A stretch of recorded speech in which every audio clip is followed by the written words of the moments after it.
Jesus' name, and we continue to bring you our broadcasts in our new series, and this series is the One Covenant. The One Covenant. This is to say that there is only one covenant, even though we may call it Old Covenant or Old Testament, and New Covenant or New Testament. The covenant is one. It's one and the same God who is the same yesterday, today, and forever. And today, Thursday, 17th day of June 2021, we welcome you to the fifth part of this topic, the One Covenant, part 5. Now, one of the things that we have believed for a long time is that the church began on the day of Pentecost. But let's remember that the church is the assembly of the people of God. It's the assembly of the people of God. That's why it's called ecclesia. Ecclesia is the assembly of the people of God. If you go to Exodus 19, verse 5 and 6, God called out Israel as an assembly of God, a kingdom of priests and a holy nation. You find the same in 1 Peter 2, 7 to 9, referring to the church as a kingdom of priests and a holy nation. Now, where does that leave the fact that something really, really dramatic and something really crucial and important happened on the day of Pentecost?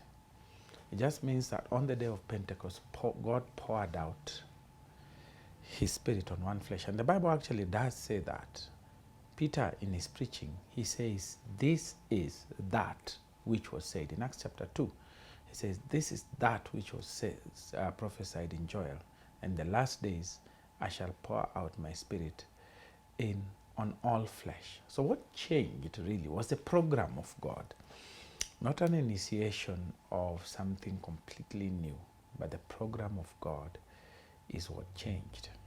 And He changed it by now pouring His Spirit on all flesh. Not intermittently on one person and then another person as was in the Old Covenant, but now everybody could have the Holy Spirit all at the same time. Why? Because Jesus had come and gone back to heaven and sent the Holy Spirit. So this is important.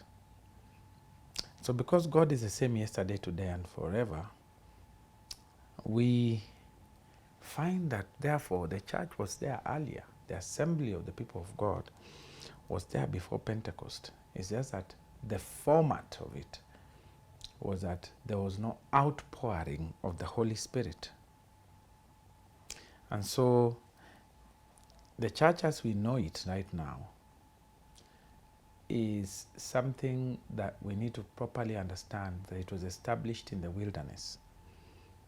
You know, in Acts we read the story of Stephen, who preaches with power and might. Immediately after this word, he is stoned. But what does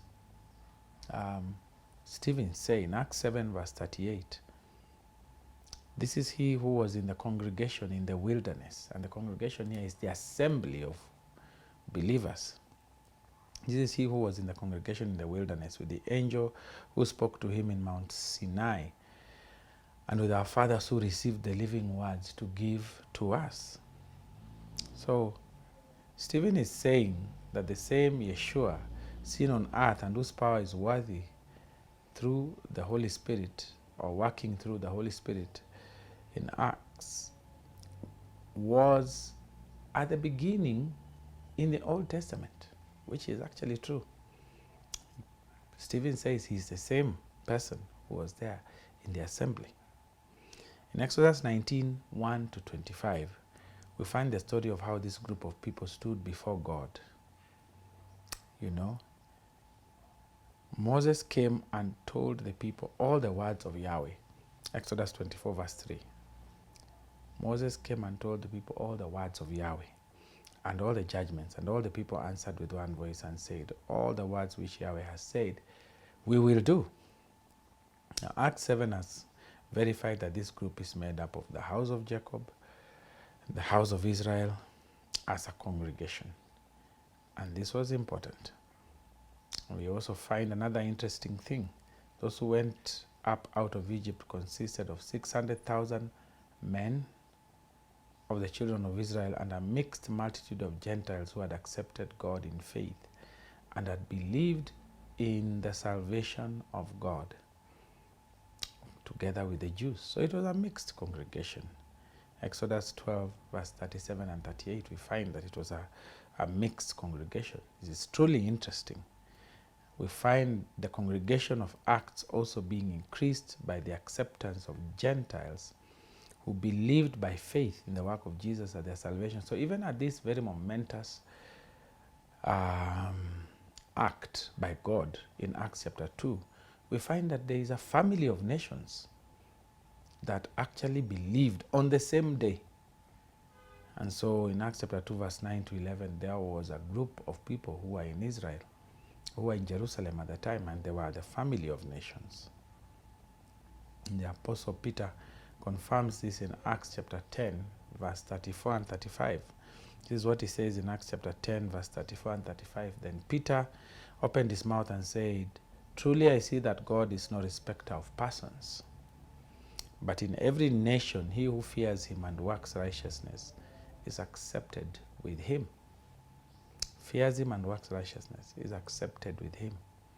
Paul reinforces this in Romans 10 verse 9 to 13. And here is what he says: because if you confess the Lord Jesus and believe in your heart that God has raised him from the dead, you shall be saved. For with the heart one believes unto righteousness, and with the mouth one confesses unto salvation. For the scripture says, everyone believing in him shall not be put to shame. For there is no difference both of Jew and of Greek, for the same Lord over all is rich to all who call on him. For everyone, whoever shall call on the name of the Lord, will be saved. And therefore, because of this, the promise in the Old Testament is fulfilled. And what is that promise? Isaiah 28 verse 16. Therefore says the Lord Yahweh, behold, I place in Zion a stone for a foundation, a tried stone, a precious cornerstone, a sure foundation. He who believes shall not hurry. Joel chapter 2 verse 32 says, and it shall be, whoever shall call on the name of Yahweh shall be saved. For salvation shall be in Mount Zion and in Jerusalem, as Yahweh has said, and in the remnant whom Yahweh shall call. And so this is important for us to take note of. So we have the congregation of the house of Jacob as a nation called out. But then God extends this through Abraham to all the nations of the world, who are usually called Gentiles. And that nation called Gentiles is us, who are not by race Jews. But what is important is that God has made us to become what he has wanted us to become. And he has made us a church. And that the church began way in Exodus 19, when he called Israel, verse 5 and 6, to be a holy nation and a kingdom of priests. And all that has continued. The day of Pentecost was momentous because God decided to pour his Spirit on all flesh. May God help us as we begin and continue to understand these things. Shall we pray? Heavenly Father, thank you for what you have taught us in this series so far. And in this series that we have learned, Father, we pray that you will continue to walk with us, watch over us, be gracious to us, lead us and guide us. May your mercy and may your love be upon us. We give you thanks. Teach us that we are the church and that you have always had an assembly of people that you called your own. At this stage, it has pleased you that it is us, that in the Old Testament it was the Israelites, and it continued as you continue to expand this nation. We call on your name, O God, and thank you, because when you call on your name, we shall be saved. We give you thanks. In Jesus' name we pray. Amen. God bless you.